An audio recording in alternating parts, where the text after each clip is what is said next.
자, 이번에는 그 사법부 법관 개혁에 대해서 살펴보도록 하겠습니다.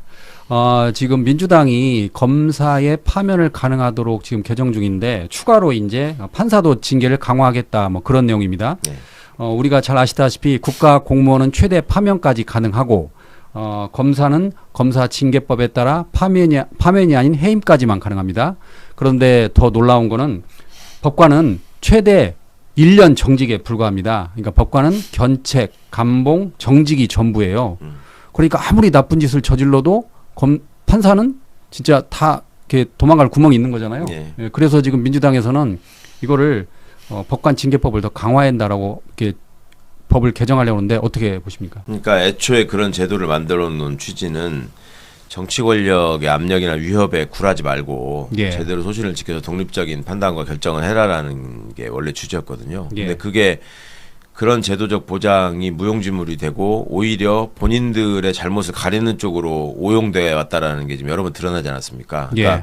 제도 개선의 필요성은 있는 거예요. 그러니까 보시는 게 지금 자체적으로 사법부가 자정 능력이 있었느냐. 과거에 양승태의 사법농단 사건이 있었을 때 사법부가 여러 차례 진상조사위원회를 만들었었거든요. 근데 결국은 수사를 통해서 밝혀야 된다 하고 나자빠진 경우가 있었고 이번에 직위원 건 같은 경우에도 윤리감사관실에다가 그렇게 얘기를 하는데도 예. 아니 공수처가 수사하면 그거에 따라서 하겠다. 우리는 더 이상 할 수 없다. 뭐 이런 식의 태도를 보이지 않습니까? 설사 그렇게 해서 뭐가 밝혀진다고 하더라도 예전에 이제 뭐 그 성매매를 한 판사, 뭐 전철에서 성추행을 하다가 들킨 판사, 뭐 이런 사람들이 있었거든요. 예.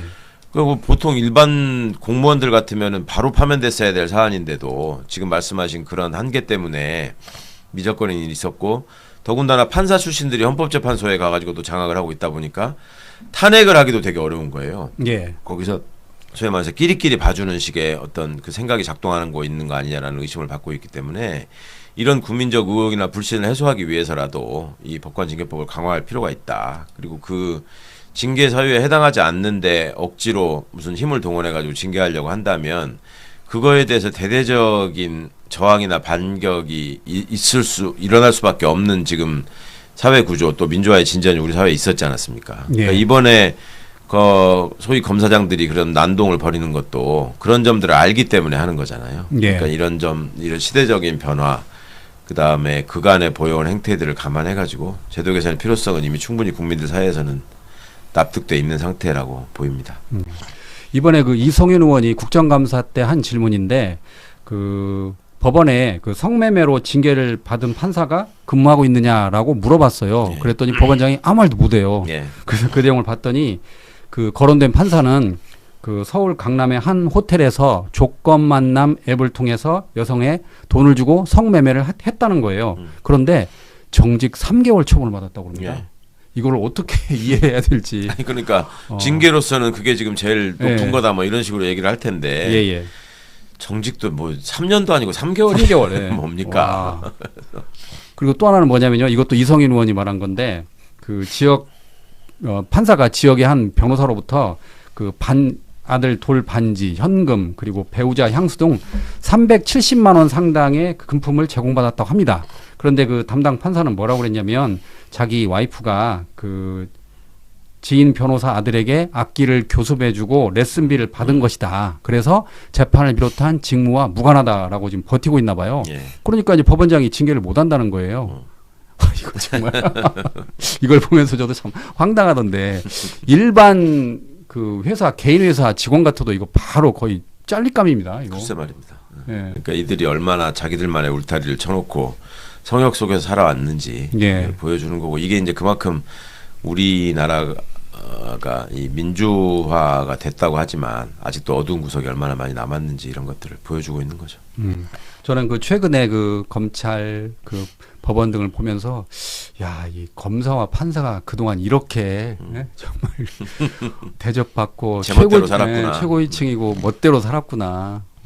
아니 어떻게 일반 공무원은 파면을 다 시켜놓고 정작 자기들은 그러니까 판사들은 그 일반 공무원을 파면시키면서 어떤 생각이 들까요? 돈 이걸 파면하는데 뭐 억울하면 네가 판사해 이런 생각하는 거지. 그 법관의 잘못이 일어나면 사실상 그 제 식구 감싸기였잖아요.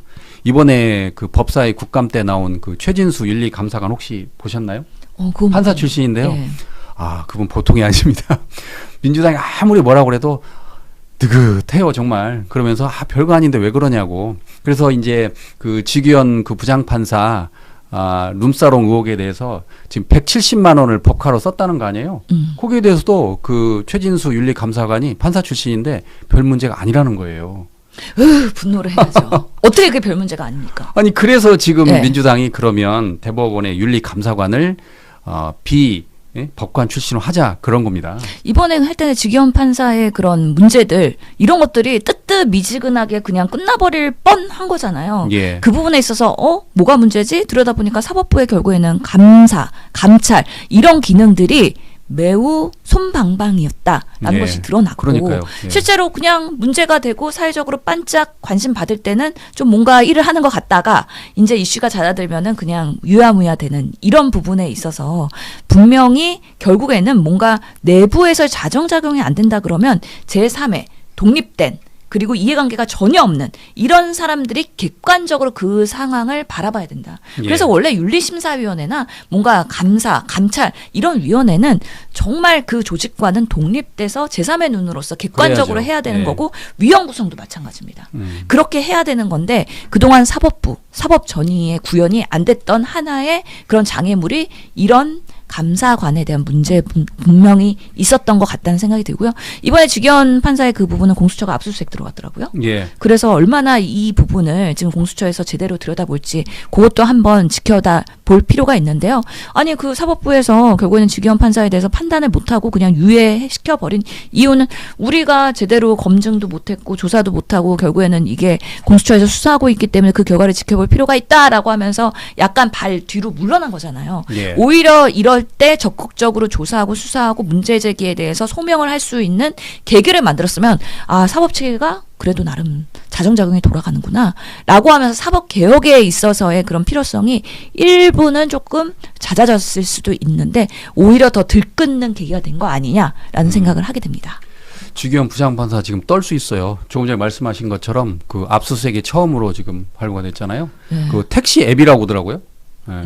거기에 있는 그 동선들 추적하고 그랬잖아요. 공수처 대단합니다. 어떻게 그걸까지 했는지. 아니 그럼 떨 분이 아닌 것 같은데 그 재판 그래요? 공개하는 거 보면은 너무 그 재판 스타일이 판사마다 다 다르다고 하지만 뭐 너무 좀 가벼워 보이는 거 아니냐 이런 생각을 하잖아요. 모든 사안에 있어서 좀 그 설렁설렁 이런 이미지더라고요. 그래서 우리가 생각했던 그 판사의 존엄과 권위와 이런 부분과는 많이 다른 분이기 때문에 그래서 룸사롱에서 사진 막 이런 게 계속 머릿속에서 떨어지지가 않는 거예요. 제대로 소명하고 이번에 공수처가 밝혔으면 좋겠다. 지금 그 연합뉴스가 단독 보도로 나온 게 뭐냐면요. 지기현 술값 300만 원 넘는다. 공수처가 업주 진술을 확보했다. 이거 나왔습니다.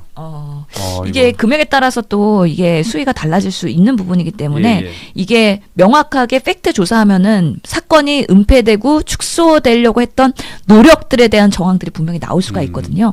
그렇기 때문에 대대적으로 수사를 해야 되는 거고 정말 그날의 룸사롱 그리고 변호사와의 만남 뭐 후배들인지 아니면 유착관계가 없는 건지 이런 것들에 대해서 국민들은 여전히 의혹을 해결하지 못했다. 의구심이 분명히 있는 상황이잖아요. 그리고 왜 하필 그 내란 재판을 하고 많은 재판부 중에서 랜덤으로 했는데 지기현 판사한테 갔느냐 이것도 사실은 지금 여전히 해소가 안 되고 있는 부분이기 때문에 요즘에 우리 지지자들의 문자 들어와요. 그러니까 내란 전담부 해야 되는 거 아니냐 계속 문자가 들어오는데 이게 내란 재판이 이렇게 흘러가는 거에 대한 불안감이 여전히 있으시고 특히나 12월 지나고 1월 되면은 윤석열 이제 구속에서 이제 석방되고 그러면서 또 활보하고 이런 부분에 있어서의 두려움이 여전히 남아있다. 그래서 지금 지기현 재판부가 심리를 진행하고 뭐 빠르게 하고 한다고 하는데 여전히 걱정과 우려가 많은 상황이기 때문에 이런 부분에 있어서 우리가 이제 올해가 몇 달 남지 않았지만 끝까지 재판이 제대로 진행되고 있는지 매 눈으로 공개 재판을 관찰해야 된다고 생각합니다. 그 기사를 보면은요. 공수처는 최근 업주를 참고인 신분으로 여러 차례 불러 조사한 결과 당시 술값이 300만 원 넘게 결제됐다는 진술을 확보했다. 이렇게 나와 있습니다.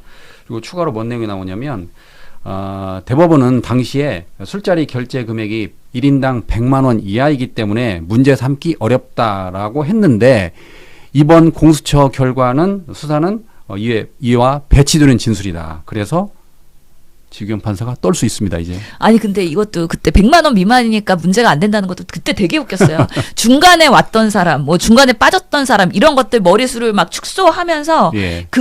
축소가 아니지. 머리수를 더 늘려가면서 1인당 100만 원 미만이라고 좀 자기적으로 계산을 했었던 거긴 하거든요. 그래서 예, 예. 그때도 논란이 되긴 했었어요. 근데 300이잖아요. 예. 300이면 3명이면 100만 원이잖아요. 그리고 사실 업주가 거짓말을 할 이유는 없겠죠. 굳이 뭐 100만 원인 걸 300만 원으로 부풀려서 얘기할 이유도 없고 예. 실제로 이게 만약에 카드나 여러 가지 결제가 됐다 그러면 당연히 기록이 남을 수밖에 없기 때문에 그때의 매출에 대한 부분은 근거 확보가 어렵지는 않을 것이다 라는 생각이 들어서 결국에는 이게 청탁이나 알선수재나 그쪽으로 연결이 될 수 있을지 이런 것들이 이제 수사에서의 얼마나 정확한 그런 증거 확보가 되느냐에 따라서 달라질 수 있다. 결과가 완전히 180도 달라지는 거죠. 그러니까요. 예. 지금 언론의 관심은 300이에요. 300. 이걸 보니까 지규현 의혹 첫 압수수색. 과연 그날 술값이 300만 원을 넘었나 이겁니다. 지금.